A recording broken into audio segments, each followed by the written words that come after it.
नमस्ते दोस्तों, मैं मौर्य वर्षा मेरे यूट्यूब चैनल पर आप सबका स्वागत करती हूँ।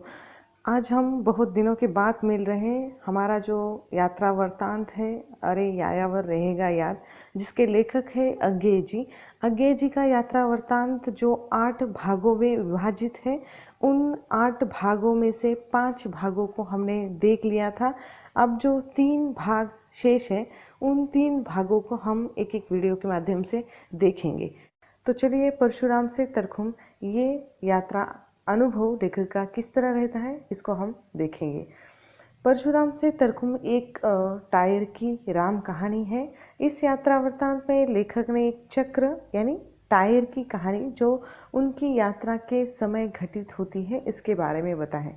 वैसे इस यात्रा अनुभव में पूरी कहानी टायर की नहीं है, सिर्फ इसमें प्रतीक दिया है टायर, यानी गाड़ी का टायर किस तरह चलता है और क्या क्या घटित होता है, इसको हमें समझना है। चक्र यानी टायर का जो वैशिष्ट्य है वह यह है कि वह विभिन्न शहरों सड़कों पर चलता है, चाहे वो सड़क पक्की कच्ची कैसी भी न क्यों न हो। उसकी गति की क्षमता पर हम दावा नहीं कर सकते, कभी कम ज़्यादा हो सकती है। लेखक ने इसमें एक यायावर यानी यात्री, यायावर का अर्थ क्या है, यात्री की कथा भी बताई है। लेखक स्वयं एक यायावर अपने आप को कहते हैं, यात्री कहते हैं, और इस यात्रा के गाड़ी का एक टायर मैं भी हूँ, ऐसा वह इसमें कहते हैं। और राम कहानी उनकी है जो हम टायर की कहते हैं, यानी एक यात्री की ये राम कहानी है। इस यात्रा के समय जो घटित होती है या जो जो अनुभव उनको आते हैं, उस यात्रा की कहानी ये है। इस यात्रा अनुभव को लेकर लेखक ने कुछ उपशीर्षकों में इस अनुभव को उन्होंने विभाजित किया है, जिसमें एक है पूर्व असम, दूसरा है मध्य असम से पंजाब तक, पश्चिम खैबर, तीसरा है अभियान कोहाट, तीसरा अभियान है। और इस तरह 2-4 भागों में उन्होंने इस यात्रा अनुभव को विभाजित किया है। इसमें कुछ काव्य पंक्तियाँ भी उन्होंने दी है जो लेखक के भावों को अभिव्यक्त करती है, जिसमें एक पंक्ति में आप लोगों को सुनाती हूँ। चल चल देता है लाद लाद कर बार बार बंजारा, चल चल देता है लाद लाद कर बार बार बंजारा, सब ठाट धरा रह जाता धन बस दूर क्षितिज का तारा, धन बस दूर क्षितिज का तारा।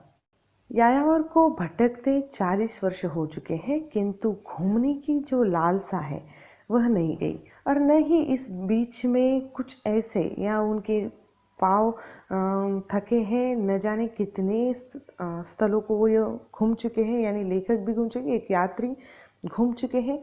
यायावर को असम में नौकरी के कारण भटकने की, उनको नौकरी ऐसी मिली थी कि जो भटकना पड़ता था, तब उनके क्षितिज का तारा मानो निकट आ गया हो और अलग अलग जगहों के दौरे उनको करने पड़े हो या करने पड़ते थे।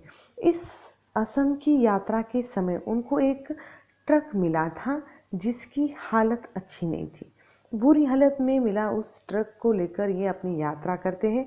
उस मिलिट्री ट्रक यानी जो ट्रक यानी गाड़ी की हालत बहुत ख़राब थी, जिस पर उनको यानी उस यायावर को या यात्री को रात में सफ़र करना था। रात में गाड़ी चलाने का उनको व्यसन भी था, वो ज़्यादातर रात में ही सफ़र करते थे। इस जगह से परशुराम के लिए यानी एक परशुराम तरखुम का एक जगह का नाम है, उसके लिए ये ब्रह्मपुत्र घाट के पार करके या उस घाट को पार करते 4-5 मील पैदल जंगल पार उनको करना पड़ता है।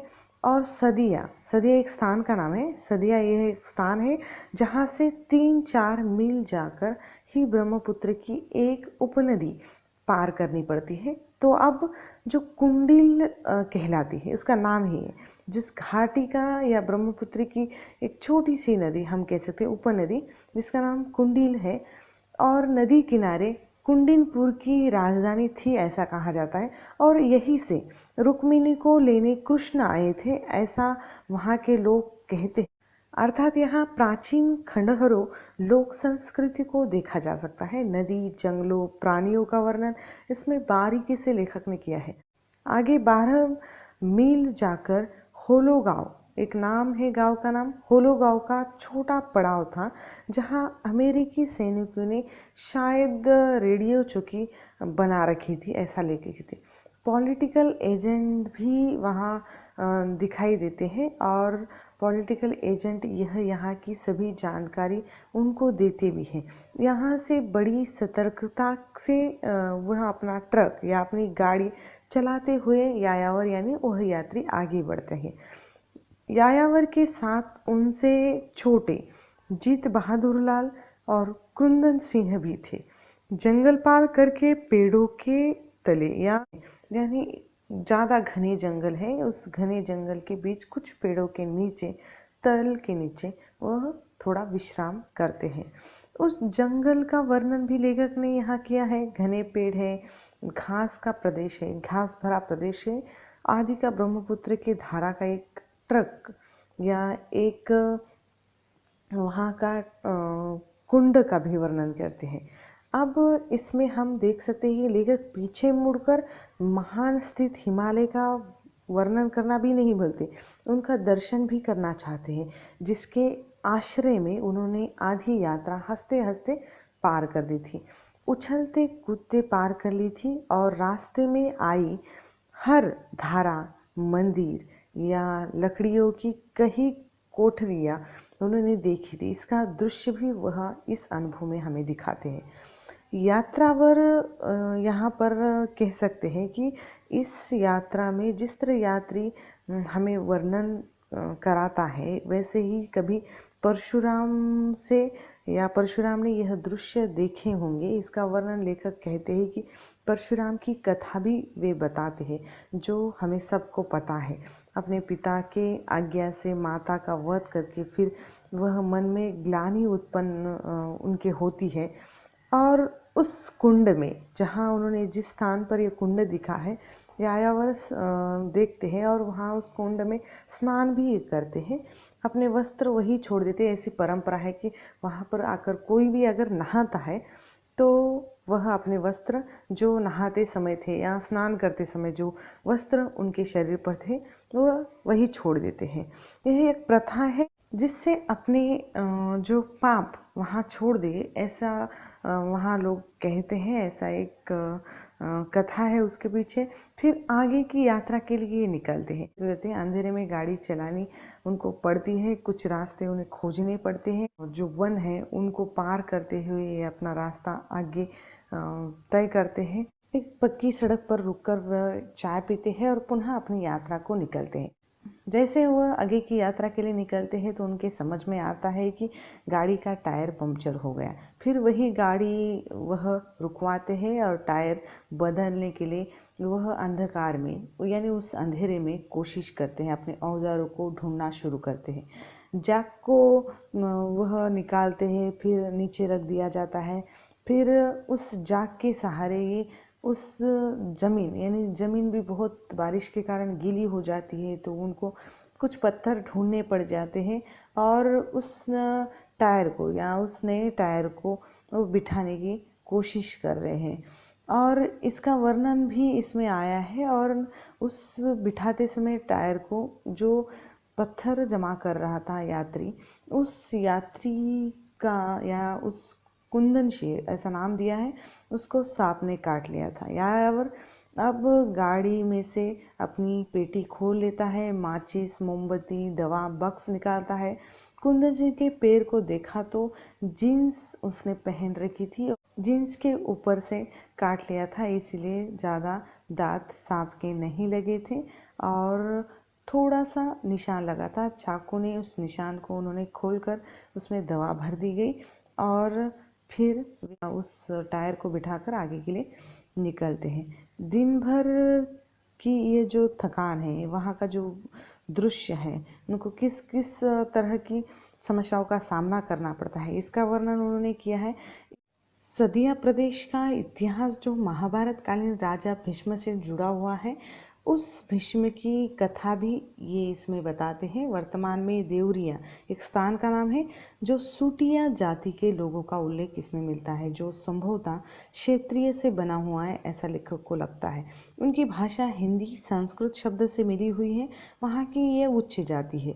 उनके घरों में किस या हर कोई प्रवेश नहीं कर सकता। जैसे जैसे वे अमेरिकी ट्रक के पीछे जूत कर घिसटते हुए अपनी सुकिया नामक स्थान पर पहुंच गए, जहाँ 3-4 दिन उनको गाड़ी ठिकाना या गाड़ी को रुकवाने के लिए या अपना ठिकाना उनको मिल जाता है।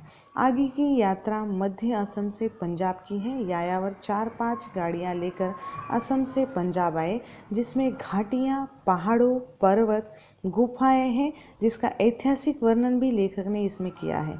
रास्ते कुंच बिहार नगरी से गुजरते हैं, जिसका इतिहास भी लेखक बताते हैं। कोच जाति की राजधानी है। कोच राजवंश में कई प्रतापी राजा हुए, जिनमें नरनारायण सर्वप्रसिद्ध है, जिनकी छोटी सी कथा भी इसमें हम लेखक के द्वारा सुनते हैं। कोच साम्राज्य का प्रसार मणिपुर तक हुआ था। कुच बिहार से सिलीगुड़ी का मार्ग द्वार प्रदेश से गुजरता है, जहाँ की अनूठी शोभा का वर्णन भी लेखक ने किया है। अब द्वार प्रदेश का केंद्र है अलीपुर द्वार। वहाँ दुर्गम या हम कह सकते हैं एक नदी है और स्थायी पुल का वर्णन भी है, जो बहुत ऊंचा है, जो न केवल एक दर्शनीय स्थल है बल्कि इंजीनियरिंग विद्या का एक बहुत बड़ा करिश्मा है, ऐसा हम कह सकते हैं। सिलीगुंडा से पूर्णिया को रास्ता जाता है। वहाँ कटिहार होकर फिर स्टीमर से गंगा पार की जा सकती है। वही पार करते हुए ये आगे बढ़ते हैं। रात 11 बजे के आसपास बहुत देर रात तक लेट जाता है और तारे देखने लगता है। इंजन के कोयले के बारे में वह सोचने लगते हैं और गाड़ी की गति बढ़ाते सब कपड़े जो फड़फड़ाने लगते हैं। एक भौगोलिक वातावरण, एक वहाँ का मौसमी वातावरण, इसका भी वर्णन हमें मिलता है। और धीमी हवा के कारण मच्छर भी काटने लगते हैं। नींद नहीं आ रही है। दिन हुआ तो यायावर ने सोचा कि गाड़ी खड़ी होगी तो मुंह हाथ धोकर कुछ खाने की सोची जाएगी, परंतु अच्छा स्टेशन उनको मिलता नहीं जहाँ पर उनको खाने के लिए कुछ मिले। सुराही में थोड़ा सा पानी था, उस पर ही उन्होंने काम चलाया। जैसे जैसे दिन गया, रात आने पर बेर कपूर ऐसा नाम है कैंप में जाकर विश्राम करने के बारे में सोचा गया। लेकिन जैसे रात के अंधेरे में चलते गए, 1 मील करते करते 10 मील तक उन्होंने पार कर लिया, लेकिन उनका जो कैंप है उनको मिला नहीं। बारिश भी हो रही थी। आगे गाड़ी के ड्राइवर ने गाड़ी की बत्ती यानी रास्ते में कहीं खो दी गई। अब आगे कैसे बढ़ाया जाए, ये प्रश्न था। अब सामने वाली जीप भी कहीं दिखाई नहीं दे रही थी। अब आगे बढ़ना मतलब भटकना था। वहीं रुककर प्रतीक्षा की गई। 1.5 घंटे बाद फिर रात 12:30 बजे कैंप के भीतर वे घुसे। खाना तो मिला नहीं, सब पानी के कारण खराब हो चुका था। लंगर वाले भी सो गए थे। यायावर की गाड़ी फिर बाहर निकली। जो गाड़ी रह गई थी उसका ड्राइवर थोड़ा सा सर फिरा था, या जहाँ उसको जाना था या जाना होता था वो भटक जाता था। वही रुक गया होता तो वह गाड़ी के पास रुकेगा, इसका भी भरोसा नहीं था। कैंप से स्टेशन तक 2 चक्कर लगाए गए, गाड़ी का पता न लगा। तीसरे चक्कर में रास्ता छोड़कर इधर उधर मोड़ों की ओर या गलियों में खोज की गई। यहाँ जो यायावर है या यात्री है निराश हो गए। फिर दूर से कुछ आकृति दिखाई दी, वह उनकी गाड़ी थी। 3 बजे थोड़ी सी नींद मिली। सुबह को कलकत्ते के लिए जाना था। कलकत्ते से आगे का वर्णन यायावर ने अपने एक डायरी के माध्यम से किया गया है। सुबह होते ही आसनसोल पहुँचे। वहाँ के कैंप जाकर नाश्ता करके आगे चलते हैं। आसनसोल से 110 मील एक कैंप में, वहाँ उनकी व्यवस्था अच्छी होती है, खाना और आराम भी मिल जाता है। बनारस इलाहाबाद से होते हुए आगरा से जाते हुए ये मियाँ नज़ीर की कब्र भी देखते हैं। आगे बढ़ते हैं, मथुरा के देवस्थान को देखते हुए आगे बढ़ते हुए वह पश्चिम खेबर यानी जो शीर्षक उपशीर्षक दिया है उसकी ओर बढ़ते हैं। वातावरण ऐसा था कि तेज घूमने या थोड़ा सा घूमकर भी वो गाड़ी का ब्रेक नहीं लगाया जा सकता। यायावर को सूचना मिलती है कि सीमा प्रदेश का दौरा करना होगा। वह केंद्र में रहने के बजाय दौरे करना बहुत पसंद करते हैं। वातावरण का उन पर ज़्यादा असर होता था, उनको घूमना ज़्यादा पसंद था। वहाँ का वातावरण बहुत ही अत्यंत आकर्षक है। वहाँ सीमा रेखाओं पर निकोलस रोएरिक ऐसा नाम दिया है का एक चित्र है। चित्र का नाम याद रखना है। पहाड़ आगे देखा है तो जिस किसी उसे या उसका नाम भी घर नाम से चित्रित किया है, यानी जिस पहाड़ को देखते हैं तो वहाँ घर नाम निकोलस रोएरिक के चित्र को वह याद रखना ऐसा नाम दिया है। आगे अमृतसर की यात्रा करते हैं जो उत्तर भारत की सबसे बड़ी व्यापार मंडी है। उसकी विशेषताएं और वैशिष्ट्य के बारे में लेखक ने बहुत कुछ लिखा है। अमृतसर शहर बाजार का भी वर्णन किया है। राजा रंजीत सिंह का इतिहास भी लेखक को याद हो आता है। चनाब नदी के बारे में कही जाने वाली वहाँ की लोक गाथाओं का वर्णन भी वे करते हैं। वहाँ के प्रदेश नदियाँ घूमते हुए वहाँ के इतिहास के बारे में वे जानना चाहते हैं, वे हमें बताते भी हैं। झेलम नदी जिसमें कश्मीर से बहाई हुई जो लकड़ी बटोरी जाती है, झेलम से बाहर मील दूर कान नदी के कगार पर रोहतास का पहाड़ी दुर्ग है। वर्तमान दुर्ग शेर शाह ने बनवाया था। वहाँ का सांस्कृतिक भौगोलिक विकास का वर्णन अत्यंत बारीकी से लेखक ने किया है। आगे तक्षशिला के खंडहरों का वर्णन है जिसकी प्रामाणिकता का कोई दावा नहीं किया जा सकता। तक्षशिला ऐतिहासिक उसका महत्व ये बताते हैं। हसन अब्दाल के बंगले में अपना डेरा जमा लिया है। हसन अब्दाल में ही सिखों का तीर्थ स्थान पंजा साहब है जो मुसलमानों के अनुसार बाबा वली का चश्मा है। सिख गाथा का इतिहास और गुरु नानक की कथा भी ये इसमें वे बताते हैं। हसन अब्दाल के पास ही पहाड़ पर वाह नामक स्थान है। वर्तमान में वहाँ सीमेंट के कारखाने हैं। अकबर ने बनवाया हुआ बाग इस घटना का जो प्रमाण है। खैबर जाने का यही से रास्ता है। रास्ते में एबटाबाद लगता है जहाँ जंगली नरगिस देखने को मिले, नरगिस के फूल उनको देखने को मिलते हैं। सारा पहाड़ नरगिसों के फूलों से छाया हुआ है। वहाँ होते आक्रमण युद्ध का वर्णन भी इसमें है। हरिपुरा हजारा से होकर फिर हसन अब्दाल में ट्रक या हसन अब्दाल के बंगले की ओर वह ट्रक उन्होंने पकड़ी गई है। अब सेंट्रल जेल या संतरे के बाग वे देखते हैं। वहाँ के लोगों ने यायावर का नाम ठीक से न समझकर उसे वाहिद हुसैन कहना आरंभ कर दिया और आगे सीमान की यात्रा में कप्तान वाहिद हुसैन के नाम से वे जाने लगे। अब यायावर का एक नियम थे, यहाँ जहाँ जहाँ वह जाते वहाँ के प्रमुख व्यक्तियों से वह मिलते जरूर थे। अवशेषों, जंगल, कला वस्तु, पहाड़ियों को देखते हुए और भी उसका बारीकी से सूक्ष्म अध्ययन भी करते। तीसरा अभियान जो उनका था कोहाट का। अब नौशेरा से कोहाट जाता है और पेशावर से दक्षिण में कोहाट की सड़क है। वहाँ भौगोलिक वातावरण बहुत ही अच्छा है। भारत के नगरों की अपनी अपनी विशेषता है जिसे विविधता में एकता कहा जाता है। इसी तरह पेशावर की विशेषता बाजारों की सजीवता में है। नदी को पार करते हुए यायावर पेशावर पहुंच जाते हैं।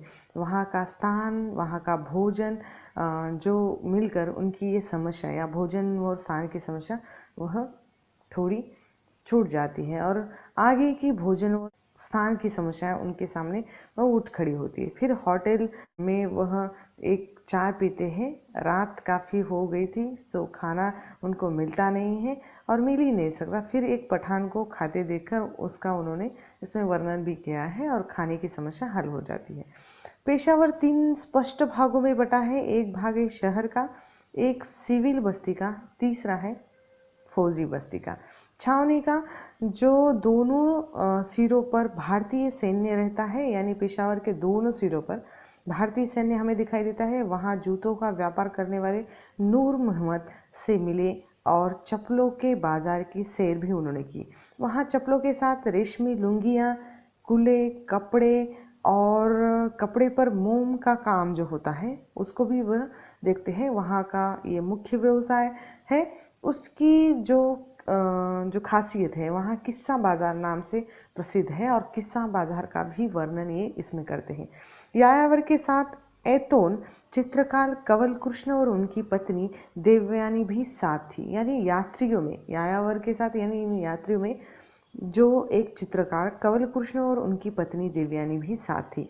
चित्रों की सामग्री की खोज और घूमने की लत के कारण 3-4 बार उनको तिब्बत और 2-3 बार कैलाश भी जाना पड़ा था। कंवल कृष्ण दंपति गवर्नर सर जॉर्ज किंगहम के संरक्षण में चित्र प्रदर्शनी हो रही थी और वहाँ पर इनको चित्र प्रदर्शनी करना था। विभिन्न यात्राओं में अंकित किए चित्र प्रदर्शित किए गए। वहाँ सामने खैबर की पहाड़ी थी जिनका वर्णन भी लेखक ने किया है। खैबर मार्ग को वह पास कहते हैं। पास वास्तव में जोत का पर्यायवाची शब्द है। खैबर का जो स्थान है वह एक अपने आप में अजूबा है, करिश्मा है, ऐसा वो कहते हैं। खैबर के स्थानों का वर्णन भी, भौगोलिक वर्णन भी उन्होंने किया है। लेखक पाठकों को पूछते हैं कि क्या ये यात्रा वृत्तांत है या नहीं। इस यात्रा अनुभव में लेखक को जिन जिन नगर, शहर, गांव, जंगल, पहाड़ी, नदी, पर्वत या जिन जिन स्थानों का इन्होंने वर्णन किया है या वर्णन मिलता है, जो उन्होंने चल रही गाड़ी की टायर की कथा के रूप में चित्रित किया है। यानी किस तरह कभी रुकती है, कभी चलती है, टायर कभी काम करता है तो कभी बंद हो जाता है। इसका वर्णन भी लेखक ने अपने यात्रा अनुभव के साथ किया है। तो ये छोटी सी एक टायर की कहानी या एक यात्री की कहानी हम कह सकते हैं। ठीक है, धन्यवाद।